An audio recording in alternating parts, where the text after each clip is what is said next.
Halo pendengar kisah, selamat datang kembali di channel kami yang membahas kisah kriminal yang benar-benar terjadi di seluruh dunia. Kami berharap semoga kalian semua dalam keadaan sehat walafiat dan dijauhkan dari mara bahaya. Di dalam kisah kali ini, kami akan membahas sebuah cerita yang menyayat hati yang terjadi di Korea Selatan, di mana ada seorang murid sekolah dasar yang dieksekusi oleh gurunya sendiri dengan cara yang sangat mengenaskan. Murid yang baru saja menyelesaikan jam pelajaran dan hendak pulang ke rumah itu tiba-tiba saja dipanggil oleh seorang guru yang sangat dia percayai kalau guru tersebut merupakan orang yang baik. Namun naas, kepercayaan murid untuk mengikuti permintaan gurunya ternyata membuat dirinya harus kehilangan kehidupan untuk selama-lamanya. 김대욱 기자가 취재했습니다. 거리에 멈춰선 차량. 차에서 내린 여성이 어디론가 향합니다. Bagaimana cerita selengkapnya? Jadi beginilah kisah di baliknya. Di kota Daejeon yang terletak di Korea Selatan, hiduplah seorang wanita yang bernama Myo Jae-won yang berusia 48 tahun. Jae-won bekerja sebagai seorang guru di sebuah sekolah dasar yang terletak di kota itu. Di kehidupan sehari-harinya, Jae-won dikenal sebagai guru yang ramah dan juga baik, yang mana ia sering memberikan makanan ringan untuk murid-muridnya. Murid-muridnya tersebut menyukainya dan senang diajarkan oleh Jae-won. Terlebih karena Jae-won tak pernah merasa marah saat mereka menanyakan hal-hal aneh ataupun hal-hal yang tidak masuk akal. Ia biasanya akan mendengarkan pertanyaan-pertanyaan itu dan menjelaskan kepada mereka dengan sabar dan telaten.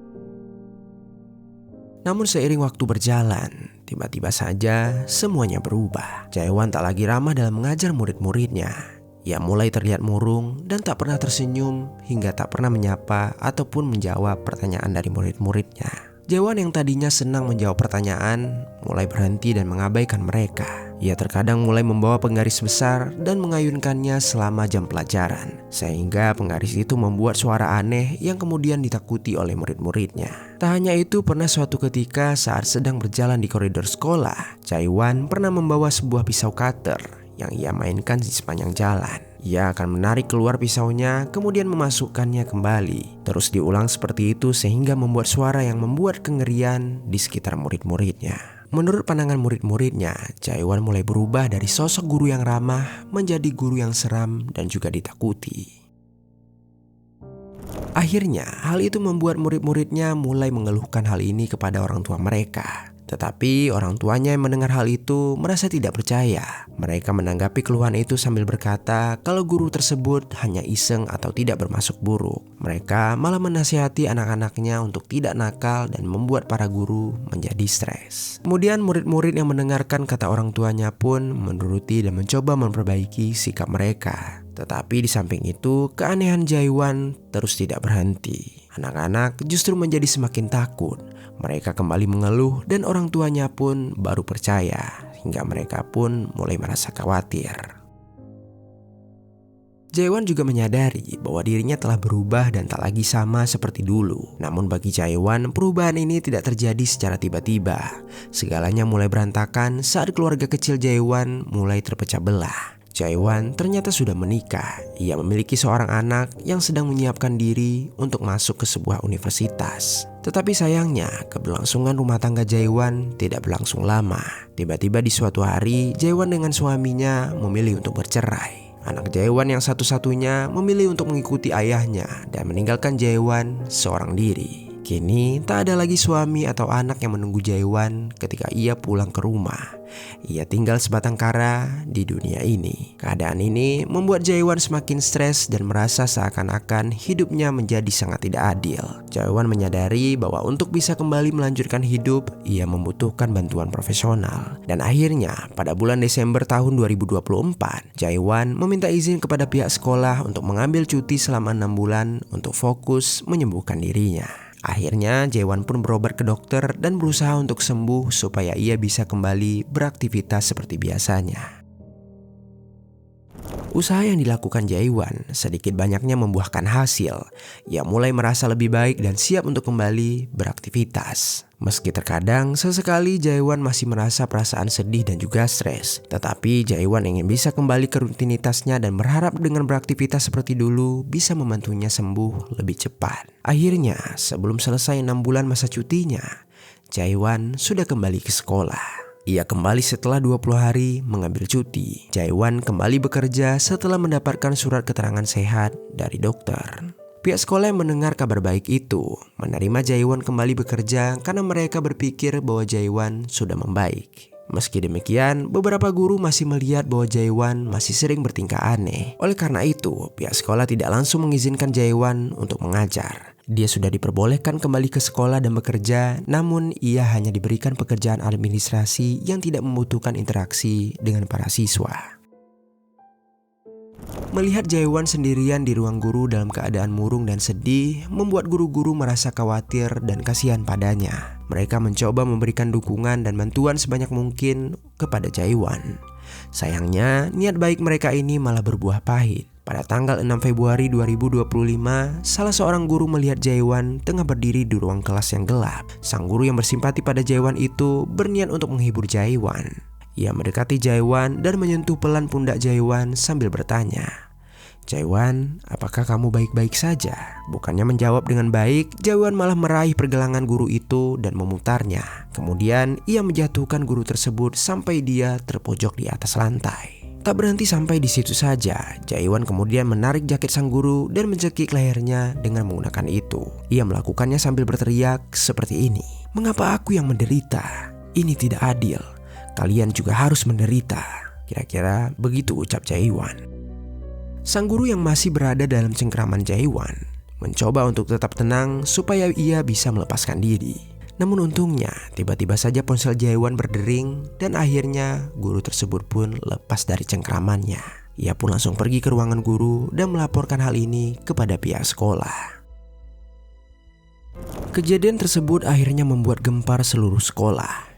Jaewan diwajibkan untuk meminta maaf kepada guru yang ia sakiti dan ia juga dilaporkan kepada pihak dinas pendidikan. Pada tanggal 10 Februari 2025, pihak dinas pendidikan datang dan mengevaluasi Jaewan di pagi hari. Kemudian pihak perwakilan dinas pendidikan dan pihak sekolah memutuskan bahwa Jaewan harus menyelesaikan sisa cutinya dan baru bisa kembali mengajar setelah ia sembuh total. Di sisi lain, ada juga seorang gadis kecil yang berusia 8 tahun yang bernama Kim Hanel. Hanel ini merupakan salah satu siswa SD tempat Jaewan mengajar. Hanel adalah gadis yang ceria yang disayangi oleh orang tuanya dan juga neneknya. Ia rajin dan selalu menuruti perkataan dari orang tuanya. Hanel memiliki jadwal yang ketat dan tersusun rapi. Mulai dari sekolah yang selesai di jam 2 sore, kemudian ada kelas tambahan di sekolahnya yang selesai di jam 4.40 sore.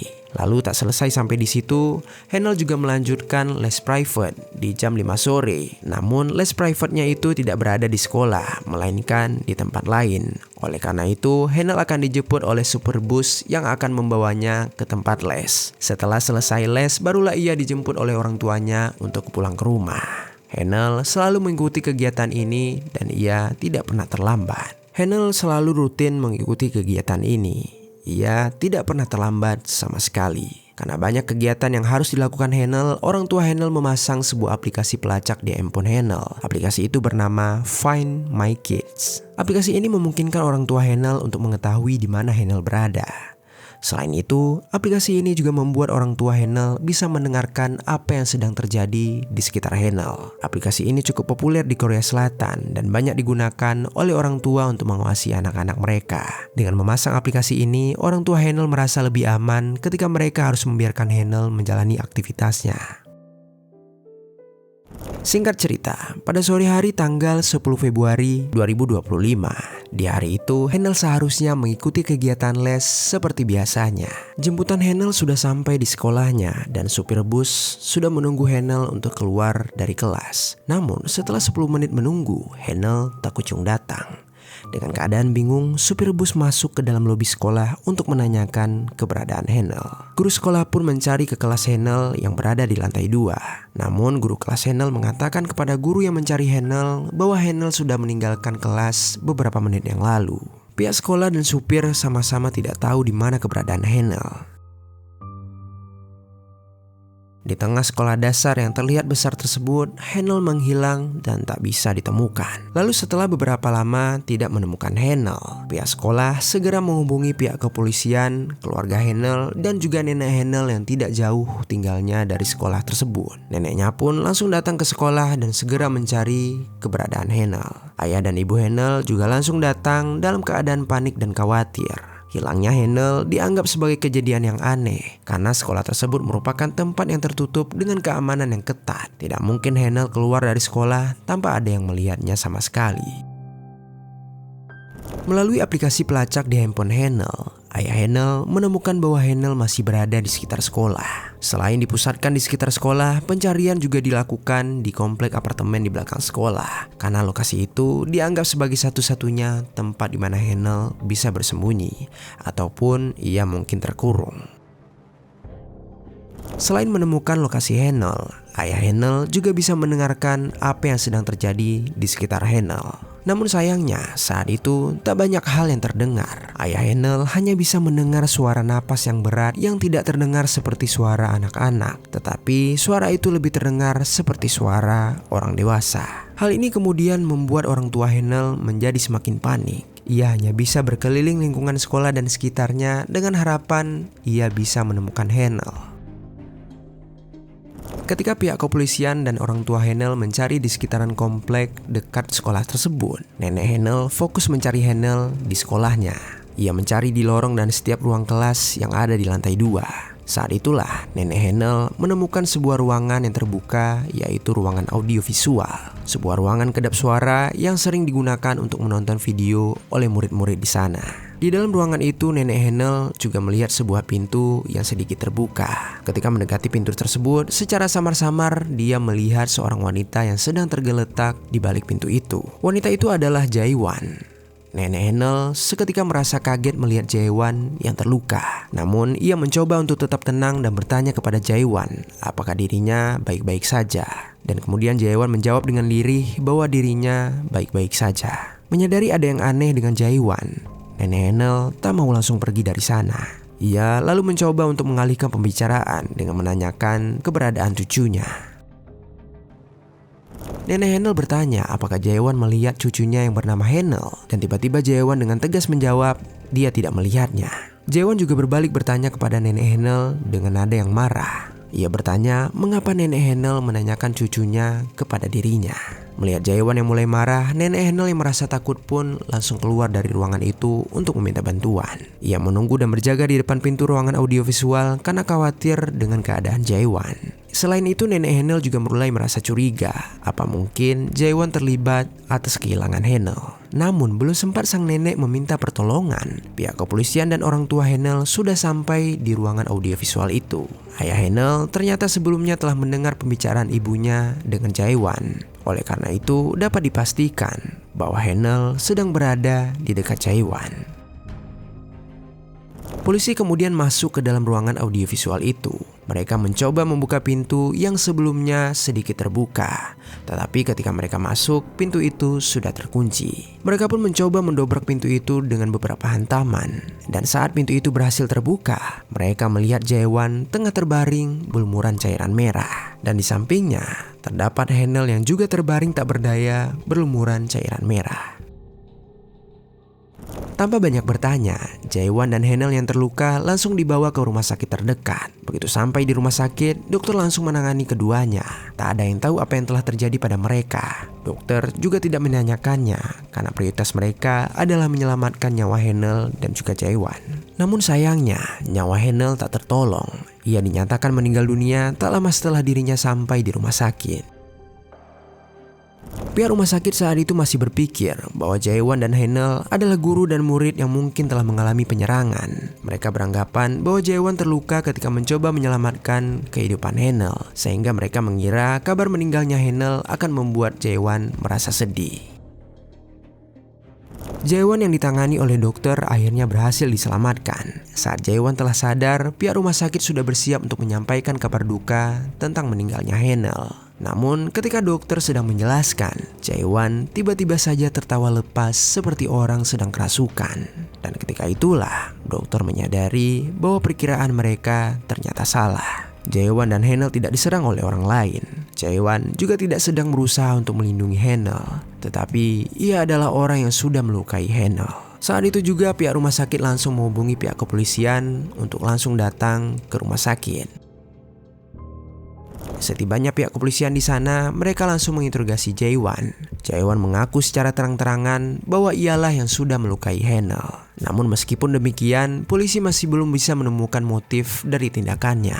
Terlebih karena Jae-won dan Hae-nul sama sekali tak memiliki hubungan. Hae-nul bukanlah siswa yang diajar oleh Jae-won. Jadi apa yang membuat Jae-won memilih Hae-nul sebagai targetnya? Terkait hal itu, Jae-won menjawab bahwa ia tidak peduli dengan siapapun. Jae-won hanya memilih secara random murid-muridnya yang keluar terakhir dari kelas mereka. Dengan tujuan ia ingin mengakhiri hidupnya bersama muridnya tersebut. Ia menceritakan setelah melihat Hae-nul keluar dari ruang kelas menuju ke lantai 1, dia memanggil Hae-nul dan menawarkan buku kepada Hae-nul. Lalu dia membawa Hae-nul ke ruang audiovisual dan di sanalah ia mencekik dan menikam Hae-nul sampai ia mengembuskan nafas terakhirnya. Selain pengakuan dari Jae-won, polisi juga menemukan bukti lain berupa rekaman CCTV di mana Jae-won terlihat membeli sebuah pisau di toko di dekat sekolahnya. Ia membeli pisau ini di siang hari setelah dirinya diminta untuk cuti kembali. Selain itu, polisi juga melakukan otopsi terhadap jasad Hae-nul. Dan dari hasil otopsi menunjukkan bahwa Hae-nul sempat melakukan perlawanan saat sedang diserang. Luka di bagian tangan Hae-nul menunjukkan usahanya untuk menahan pisau itu mengenai tubuhnya. Selain itu, luka di dalam tubuh Hae-nul juga terlihat sangat dalam dan tepat sasaran. Hal ini menunjukkan bahwa Jae-won sama sekali tidak ragu untuk menyerang Hae-nul. Di samping itu, Jae-won sendiri menyalahkan depresi yang dialaminya sebagai alasan ia bisa bertindak keji. Depresi ini membuatnya kehilangan kebahagiaan dalam hidupnya, dan ia hanya ingin segera mengakhiri semuanya. Meski begitu, banyak bukti yang menunjukkan bahwa Jae-won tidak memiliki potensi untuk mengeksekusi dirinya sendiri, tetapi ia hanya ingin melukai orang lain. Luka di tubuhnya tidak cukup berat untuk melakukan aksi eksekusi diri, dan Jae-won hanya memilih orang yang cenderung lebih lemah darinya. Serta luka-luka yang ada di tubuh Hae-nul memperlihatkan bahwa ia sama sekali tidak ragu untuk melukai orang lain. Proses peradilan terhadap Jae-won masih berlangsung hingga saat ini. Jika terbukti bersalah, ia bisa mendapatkan hukuman seumur hidup atau bahkan hukuman eksekusi. Kejadian ini menimbulkan kegemparan pada warga Korea Selatan. Tak hanya keluarga Hae-nul, seluruh masyarakat ikut berduka atas meninggalnya Hae-nul. Orang-orang berdatangan dari berbagai kota dan mengunjungi sekolah Hae-nul untuk sekedar meninggalkan boneka dan bunga untuk Hae-nul. Pemakaman Hae-nul juga ramai dikunjungi oleh orang-orang, mulai dari orang biasa sampai pejabat penting dari negara Korea Selatan, seperti Presiden Choi Sang-mo datang dan memberikan penghormatan terakhir untuk Hae-nul. Orang-orang yang tak bisa datang mengirimkan karangan bunga untuk mendiangnya. Kim Hae-nul merupakan gadis yang ceria dengan mimpi yang besar. Ia bermimpi bisa menjadi seorang idola K-pop. Ia bercita-cita bisa menari dan bernyanyi di atas panggung yang elegan yang ditonton oleh banyak orang. Mimpi itu kini telah direnggut bukan hanya dari Hae-nul, tapi juga dari keluarga Hae-nul. Keluarga ini telah kehilangan malaikat kecil yang sangat mereka cintai. Kehilangan Hae-nul adalah luka yang harus mereka tanggung selama sisa hidup mereka. Hae-nul sudah pergi untuk selamanya. Ia belum sempat menjadi bintang seperti yang ia cita-citakan, tetapi kini ia sudah menjadi bintang di salah satu bintang di langit. Mari kita berdoa semoga Hae-nul dapat beristirahat dalam damai, dan semoga dari kisah ini ada pelajaran baik yang dapat kita ambil.